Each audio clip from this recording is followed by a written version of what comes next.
Hvala. Kot je bilo že pravkar rečeno, je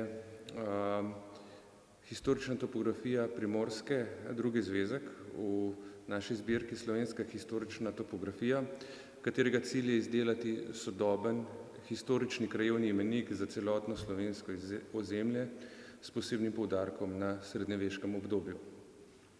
Z njim Zgodovinski inštitut Milka Kosa nadaljuje delo na projektu, ki ima svoje korenine globoko v prejšnjem stoletju, natančneje v obdobju med obema svetovnima vojnama.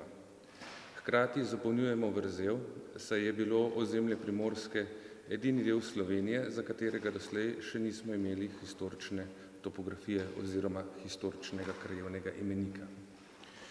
Organizacijski in finančni okvir za nastanek historične topografije Primorske je bil zagotovljen s projektom Toponomastična dediščina Primorske, ki ga je financirala Javna agencija za raziskovalno dejavnost in se odvijal med leti 2018 in 2021. Projektna ekipa je povezala sodelavce Zgodovinskega inštituta, Matjaža Bizjaka, Nevo Makuc, Miho Seručnika, mene, ter Inštituta Jozef Štefan, Jurija Šilca in Petra Korošca. Izhodiščna točka za historično topografijo Primorske je bilo podobno kot pri Kranjski gradivo, tokrat strojepisna kartoteka, ki jo je zapustil Milko Kos, od čigar smrti leta 1972 je pretekli teden minilo natanko 50 let. Na kartoteki sta nato v 80 letih nadaljevala delo dr. Janez Šumrada in dr. Pavle Blaznik. Pri delu na našem projektu smo se oprli na izkušnje pridobljene pri historični topografiji Kranjske. Gradivo je bilo najprej skenirano ter s pomočjo optične prepoznave znakov pretvorjene v digitalno besedilo, nato pa preneseno v relacijsko zbirko podatkov. Le-ta je podlaga za e-knjigo, ki jo danes predstavljamo.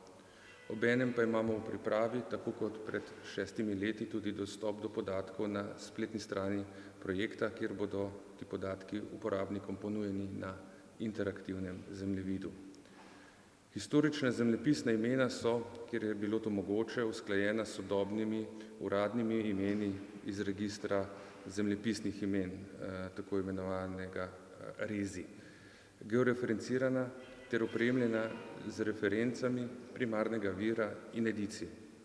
V zbirki je moč najti poleg imen naselij še kritični izbor pomembnejših pokrajinskih imen, imen tekočih in stoječih vod ter drugih objektov, na primer cerkva, gradov, mlinov in tako dalje.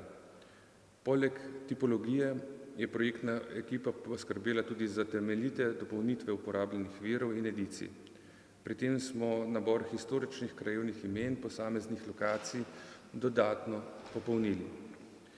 Predzadnje in zadnje leto projekta nam je načrte sicer prekrižala epidemija COVID-19, a smo med prvim in drugim valom kljub temu uspeli opraviti tudi nekaj arhivskih raziskav v živo.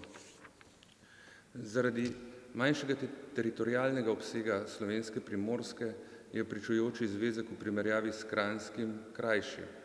Skupaj ponuja 1542 gesel, lokacij, od katerih pa jih je v primerjavi z gradivom, s katerim se je projekt pričel, kar polovica na novo identificiranih oziroma lociranih. Prav tako se je več kot podvojilo tudi število palonimov, starih historičnih imen teh lokacij, ki jih je trenutno več kot 11 000. Ob koncu se zahvaljujem vsem kolegicam in kolegom, ki so nam pomagali s svojim strokovnim znanjem, dr. Lilijani Žnidaršič Golec, dr.